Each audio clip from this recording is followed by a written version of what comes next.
Hello viewers, আশা করি সবাই ভালো আছি। হয়তো আপনারা ভাবছেন যে হঠাৎ করে আমি লাইভে কেন?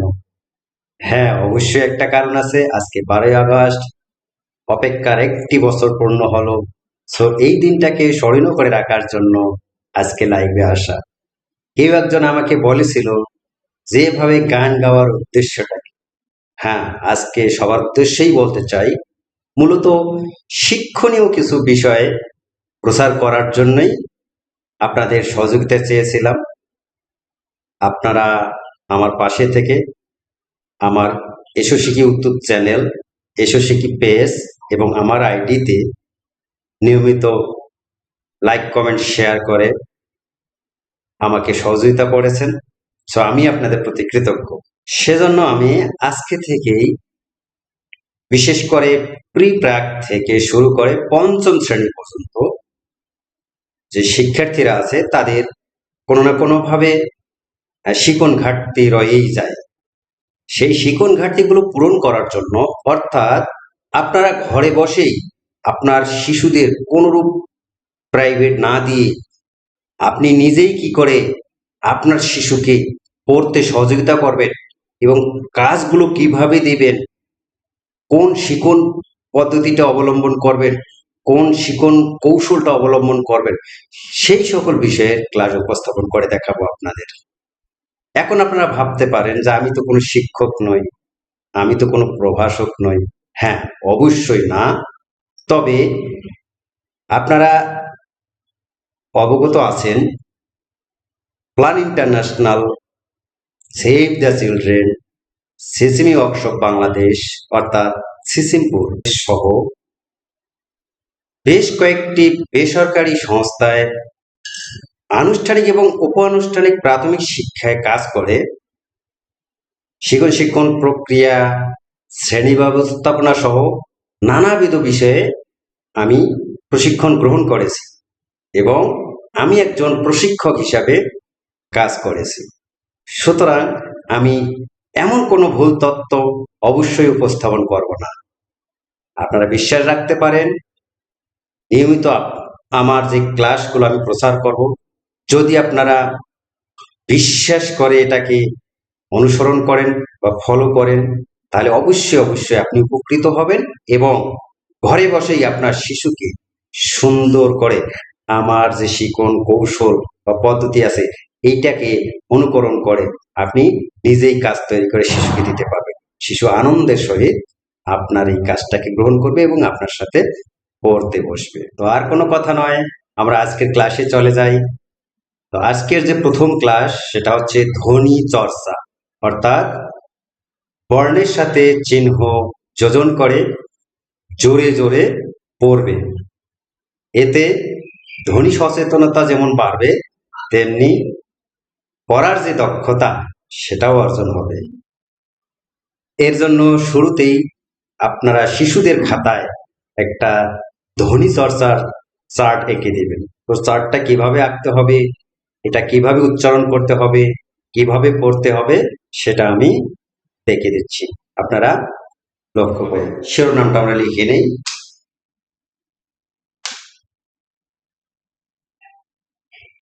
চার্ট।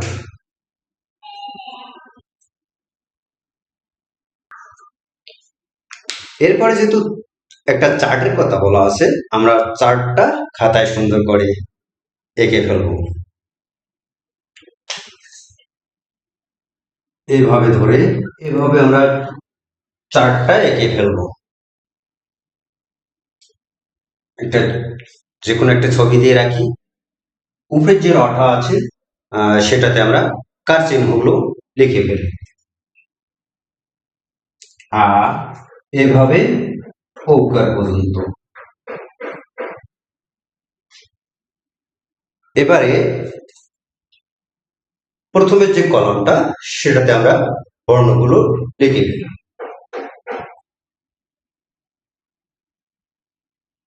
ক, এভাবে আমরা বর্ণগুলো সব লিখে ফেলবো। এরপরে বাকি যে ঘরগুলো আছে সেগুলোতে বর্ণের সাথে চিহ্ন যোগ করে আমরা ঘরগুলো পূর্ণ করব। কা তো এভাবে চারটা পূর্ণ করে দেওয়ার পরে আমরা এবার শিশুদের যেভাবে চর্চা করাবো সেটা হলো প্রথমে উপর থেকে নিচ শুধুমাত্র ধ্বনি চর্চা করাবো 2 থেকে 3 বার। এরপর পাশাপাশি শুধুমাত্র ধ্বনি চর্চা করাবো 2 থেকে 3 বার। তো কিভাবে আমরা চর্চাটা করাবো সেটা একটু আমরা দেখে নেই। কয়ে আকার কা, ক্ষয়ে আকার খা, অর্থাৎ শিশুকে আমরা যখন পড়তে সহযোগিতা করব তখন বলবো কা, খা, চা, ছা, তা, তা, দা। নট কয়াকারে কা, ক্ষয়াকারে খা, চয়াকারে চা, ছয়াকারে ছা। এভাবে আমরা চর্চা করাবো না, কারণ ধ্বনি চার্ট বলা আছে, শুধু ধ্বনিটা চর্চা করাবো।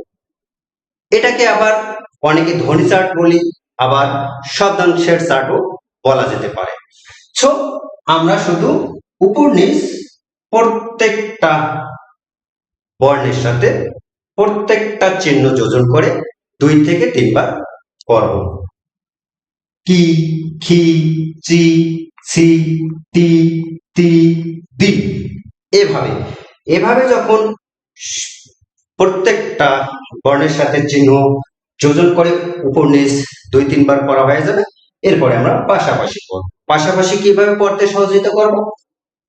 কা, কি, কি, কু, কু, ক্রি, কে, কই, কো, কো। তো যখন শিশুরা উপর নিচ পাশাপাশি 2 থেকে 3 বার জোরে জোরে চর্চা করে ফেলছে বা চর্চা করানো হয়ে গেছে, তখন আমরা শিশুকে এখান থেকে শব্দ তৈরির একটা গেম খেলতে পারি। সেটা কিভাবে? এভাবে বলতে হবে শিশুকে কা,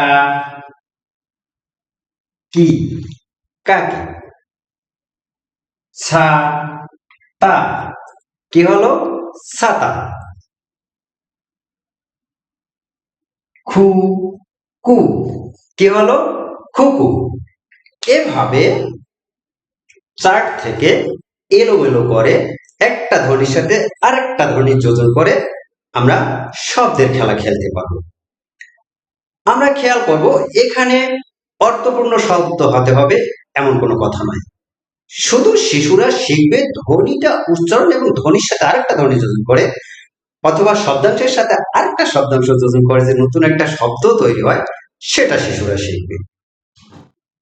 ধ্বনি চার্ট থেকে শব্দ তৈরির খেলা যখন আমরা শেষ করব, তখন শিশুরা আসলে ধ্বনি সম্পর্কে সচেতন কিনা, বা একটা ধ্বনির সাথে আরেকটা ধ্বনি যোগ করে অথবা একটা শব্দাংশের সাথে আরেকটা শব্দাংশ যোগ করে শব্দ উচ্চারণ করতে পারছে কিনা, সে সম্পর্কে আমরা একটু যাচাই করে নেব। তো কিভাবে যাচাই করব? শিশুর খাতায় আপনি বই থেকে অথবা নিজের থেকে যে শব্দগুলো আপনি লিখে দিবেন, শিশুরা উচ্চারণ করবে। তো কিভাবে লিখবেন সেটা হচ্ছে এভাবে, শিশুকে বলতে হবে, শিশুকে বলবো, বলো কি লিখছি? স। এবারে কি লিখছি?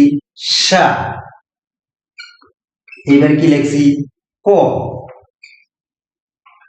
এবারে কি লিখছি? লা। তাহলে শিশুকে আরেকবার বলো, এটা কি? সা।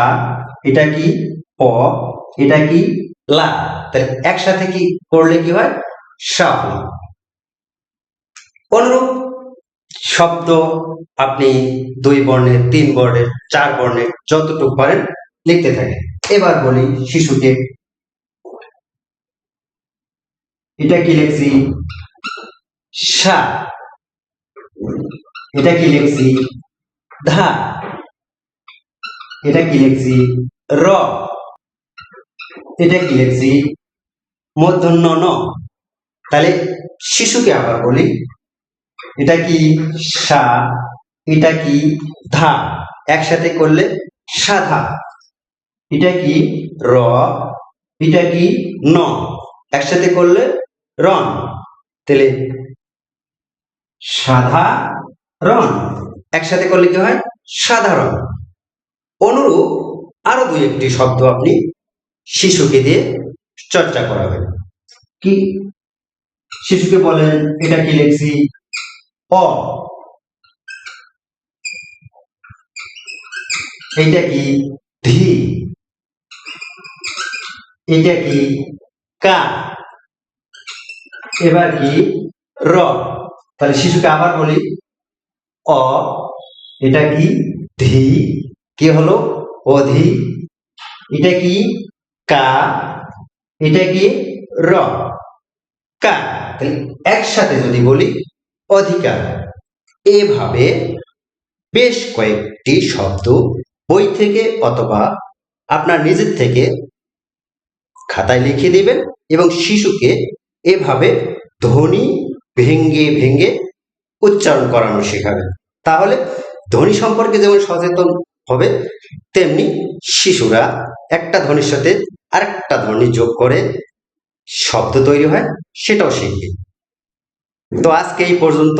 আমি আশা করছি এভাবে এক সপ্তাহ ধারাবাহিকভাবে শিশুকে বেশি বেশি চর্চা করানো যায়, তাহলে আমার বিশ্বাস 7 দিনের মধ্যেই শিশুরা, প্রত্যেক শিশু পড়ার দক্ষতাটা অর্জন করে ফেলবে, যে কোনো পাঠ্য বই অনায়াসে পড়তে পারবে। সো আপনারা যারা সঙ্গে আছেন, এতক্ষণ ধরে ধৈর্য সহকারে আমার ক্লাসটা দেখেছেন, সবাইকে ধন্যবাদ এবং শুভেচ্ছা। সবাই ভালো থাকি এই শুভকামনায় বিদায় নিচ্ছি।